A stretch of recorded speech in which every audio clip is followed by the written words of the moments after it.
அடுத்த ஆட்சிக்கு யார் வரலாம்? நிறைய பேர் இருக்கிறாங்க. நமக்கு எந்த கட்சியின் மீது யாருக்கு தனிப்பட்ட சண்டை இல்லைங்க.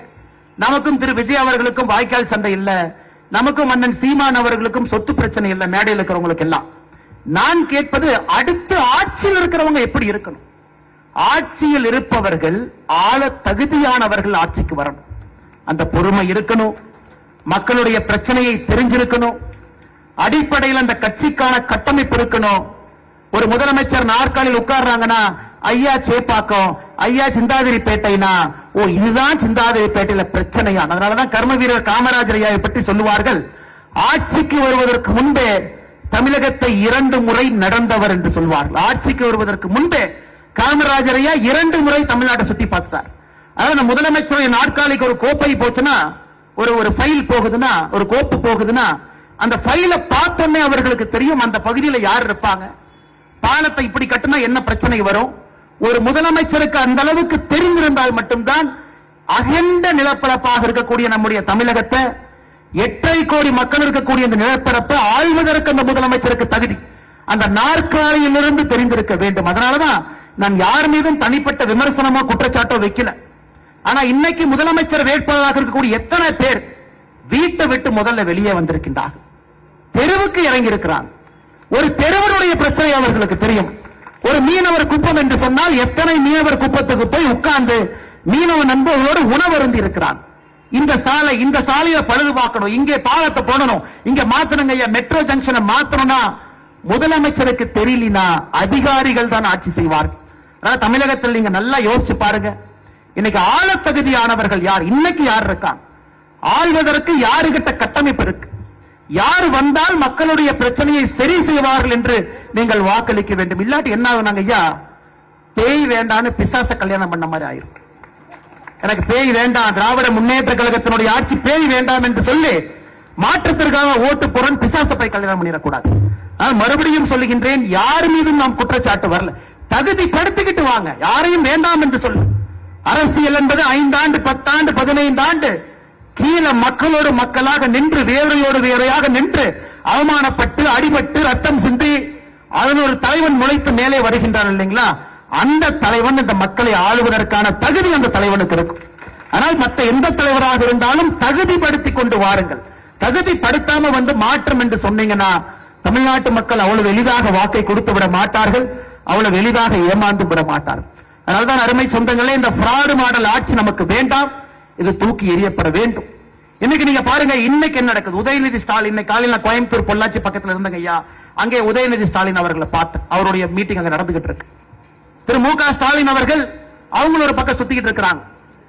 திடீர்னு திமுகவின் மீது ஹிந்து விரோத ஆட்சி என்று சொல்லிவிடுவார்கள் என்று துர்காமாவும் கோயில் கோயில அவங்களும் ஒரு பக்கம் சுத்திக்கிட்டு இருக்கிறாங்க. இன்னைக்கு சபரீசன் மருமகன் இந்த பெண் டி ஷர்ட்டை போட்டுட்டு அவரு ஒரு பக்கம் சுத்துறாங்க, அவருதான் ஸ்ட்ராட்டஜி போடுறார். இதைத்தான் நாம் குடும்ப ஆட்சி என்று சொல்லுகின்றோம். ஒரு குடும்பத்தினுடைய மொத்த பிடியில தமிழ்நாடு இருக்குது. ஒரு தொழில் ஆரம்பிக்கணுமா, அவங்களுக்கு தெரிஞ்ச ஆடிட்டரை போய் அண்ணா நகர்ல பார்க்கணும். இல்ல ஒரு முதலீடை கொண்டு வரணுமா, சபரீசனை போய் பார்க்கணும். இல்ல நான் யாருக்கும் பிரச்சனை இல்லாம தொழில் பண்ணுமா, உதயநிதி ஸ்டாலினோடு நண்பராக இருக்கணும். இன்னைக்கு தமிழகத்தை பொறுத்தவரை பிரச்சனை என்னன்னா, ஒரு மொத்த குடும்பத்தினுடைய கையிலே தமிழ்நாடு இருக்கிறது. இதை அரசு என்று சொல்வதை விட Dravida Munnetra Kazhagam private limited company என்று தான் சொல்ல வேண்டும். அந்த கம்பெனியினுடைய மேனேஜிங் டைரக்டராக Thiru Udhayanidhi Stalin CEO Udhayanidhi Stalin, chief operating ஆபீசராக சபரீசன், இப்படித்தான் சீஃப் மார்க்கெட்டிங் ஆபீசராக துர்கா அம்மா, இந்த 4 பேர் ஒரு பிரைவேட் கம்பெனியை இப்போ நடத்தி கொண்டிருக்கின்றார்கள். ஆனா இங்க இருக்கக்கூடிய கட்சி நம்பர்கள் அப்படி இல்லைங்க ஐயா. அடிப்படை தொண்டை அடிபட்டு கஷ்டப்பட்டு ரணப்பட்டு தொண்டை அப்படியே மேல கஷ்டப்பட்டு ஏறி ஒரு கிளை தலைவரா, அதிலிருந்து ஒரு ஒன்றிய தலைவரா, அங்கிருந்து ஒரு மாவட்ட செயலரா, அங்கிருந்து கட்சியினுடைய பொதுச் செயலராக, அங்கிருந்து முதலமைச்சர் வேட்பாளராக வரக்கூடிய கட்சிகள் மட்டும்தான் இந்த மேடையின் மீது அமர்ந்திருக்கின்றார்கள். அதனால்தான் அருமை சொந்தங்களே, அடிப்படையில் 2 கூட்டணிக்கும் இருக்கக்கூடிய வித்தியாசம். ராகுல் காந்தி அவர்களாக இருக்கட்டும், ராகுல் காந்தியினுடைய அடிப்படை பிரச்சனை என்னங்க ஐயா? அவருடைய தந்தையார் நம்முடைய மண்ணில் இறந்தாங்க. நம்ம எல்லோருக்கும் கூட ஒரு பெரிய அனுதாபம் இருக்கு. ஒரு காங்கிரஸ் கட்சியினுடைய முன்னாள் பிரதமராக இருந்தவர் நம்ம ஸ்ரீபெரும்புதூர்ல இறந்துட்டாங்களேன்னு நாமளும் அனுதாபப்பட்டு காங்கிரஸ் ஓட்டு போறோம். ஆனா ராகுல் காந்தியினுடைய அடிப்படை பிரச்சனை என்னங்க ஐயா? ஒரு நாள் கூட வேலைக்கு போகாதவர் அவர். ஒரு வேலைக்கு போயிருந்தா தான் மக்களுடைய கஷ்டத்தை தெரியும். ஒரு 10 நாளோ, ஒரு மாசமோ, ஒரு வருஷமோ. ஆனால் ராகுல் காந்தி அவர்கள் பேசுவது எதுவுமே நம்ம கனெக்ட் ஆக மாட்டேது. அவர் என்ன பேசுறாருன்னு புரிய மாட்டேது. அவர் பாட்டுக்கு ஏதோ பேசிட்டு இருக்காரு. ஏன்னா ஒரு சராசரி மனிதனை போல ஒரு நாள் கூட வேலை செய்யல. ஒரு சராசரி மனிதனை போல வாழ்ந்தது கிடையாது. அந்த கூட்டணி இன்னைக்கு உதயநிதி ஸ்டாலினுக்கும் அதே பிரச்சனை. சராசரி மனிதனை போல ஒரு நாளும் கூட வாழ்ந்ததில்லை. இவங்கெல்லாம் சேர்ந்து ஒரு கூட்டணியை அமைத்து மக்கள் முன்னாடி வந்து ஓட்டு கேட்டாங்கன்னா அவர்களுக்கு மக்களுடைய அடிப்படை பிரச்சனை தெரியுமா தெரியாதான்னு நீங்க பாருங்க. ஆனா அப்படி இல்லை. இந்த மேடையில் இருக்கக்கூடிய தலைவர்கள், கட்சியில் இருக்கக்கூடிய பெரும் தலைவர்கள் தோல்விகளை பார்த்திருக்கிறாங்க, வெற்றிகளை பார்த்திருக்கின்றார்கள், அவமானப்பட்டிருக்கின்றார்கள்.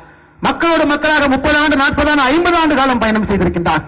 அந்த கட்டமைப்போடு உங்கள் முன்னால் அனைத்து இந்திய அண்ணா திராவிட முன்னேற்ற கழகம் தலைமையிலான தேசிய ஜனநாயக கூட்டணி அந்த கட்டமைப்போடு உங்கள் முன்னால் நின்று கொண்டிருக்கிறது. ஏன்னா உங்களுக்கு பிரச்சனை இல்லை. அண்ணன் எடப்பாடியை பார்க்கணுமா, நேரா போய் பார்க்கலாம். இல்ல ஆதி ராஜாராம் அண்ணன் வீட்டுக்கு போனா அவர் கூட்டு போய் பார்ப்பாரு. காலைல கிரீன்வேஸ் ரோட்டுக்கு வாங்கின 7 மணிக்கு போய் பார்க்கலாம். ஏன் அனைத்து இந்திய அண்ணா திராவிட முன்னேற்ற கழகத்தினுடைய கிளை செயலரை பார்த்தா இவர் வீட்டுக்கு கூட்டு போவார், இவங்க 2 பேர் போவாங்க. பாரதிய ஜனதா கட்சியில மோடியை பார்க்கணுமா, நாங்க கூட்டிட்டு போறோம், கிளை தலைவர் வந்து கூட்டிட்டு போறோம். இது அடிப்படை கட்டமைப்பு இருக்கக்கூடிய ஒரு கட்சி. ஆனா இன்னைக்கு நீங்க திராவிட முன்னேற்ற கழகத்தில் வேலை செய்யணும்னா ஆடிட்டரை பார்க்கணும், அண்ணா நகர் எம்எல்ஏ பார்க்கணும், ஈசிஆர் ரோட்ல இருக்கிற சில பேர்த்த பார்க்கணும், அரசியல் புரோக்கரை பார்க்கணும். எப்படிங்க ஐயா ஒரு மாநிலம் முன்னேறும்? அதனால்தான் நீங்க யோசித்து இந்த முறை வாக்கு போடும். மாற்றம், ஆமா மாற்றம் வேணும். அரசவை பொறுத்தவரை வீர வசனங்கள் மாற்றத்தை கொடுக்காது.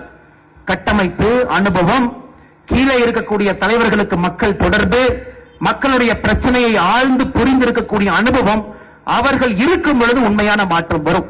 அதனால் எல்லா தலைவர்களுக்கும் நான் பெரிய மரியாதை வச்சிருக்கேன். அண்ணன் சீமான் அவர்களை பொறுத்தவரை 234 தொகுதியிலையும் நான் வேட்பாளரை போடுறேன். பெரிய விஷயம், பெரிய விஷயம். அது 117 ஆண்கள், 117 பெண்கள், பெரிய விஷயம். ஆனா இன்னைக்கு இந்த தேர்தல் என்பது ரிஸ்க் எடுப்பதற்கான தேர்தல் இல்லைங்க.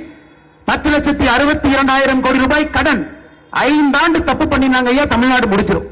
ஆனால் இந்த தேர்தல் விஜய் அவர்கள் புதுசா வந்திருக்கிறேன், 250 கோடி ரூபாய் விட்டுட்டு வந்திருக்கேன், எனக்கு ஓட்டு போடுங்க, அவர்களையும் மதிக்கின்றேன். ஆனால் இது அவர்களுக்கான தேர்தலான யோசிங்க. அதனால இந்த முறை திராவிட முன்னேற்ற கழகத்திற்கு எதிரான எல்லா வாக்கும் மொத்தமாக சிந்தாமல் சிதறாமல் தேசிய ஜனநாயக கூட்டணிக்கு சிந்தாம சிதறாம வரணுங்க. 4 முனை போட்டி இருக்கட்டும், ஆனா இவிஎம் மிஷனுக்குள்ள செல்லும் பொழுது அது 2 முனை போட்டியாக நீங்கள் மாற்றுவீர்கள் என்ற நம்பிக்கை இருக்கு. பட்டனை அமுத்தும் பொழுது அது ஒரே ஒரு முனை போட்டியாக மட்டும் நீங்கள் மாற்றுவீர்கள் என்ற நம்பிக்கை இருக்கு. அதனால்தான் பெரிய நம்பிக்கை. ஏப்ரல் நமக்கு தேர்தல் வந்தாலும் கூட நமக்கு ஏப்ரல் கடைசியில, மே முதல் வாரத்துல அந்த வாக்கை எண்ணும் பொழுது தேசிய ஜனநாயக கூட்டணியுடைய வெற்றி வேட்பாளர்கள் 234 தொகுதியிலும் நீங்கள் வெற்றி பெற செய்து அவர்களை சட்டமன்றத்துக்கு நீங்க அனுப்பணும். நிரந்தரமான ஒரு மாற்றத்திற்கு நீங்கள் போராட வேண்டும் என்று சொல்லுகின்றேன்.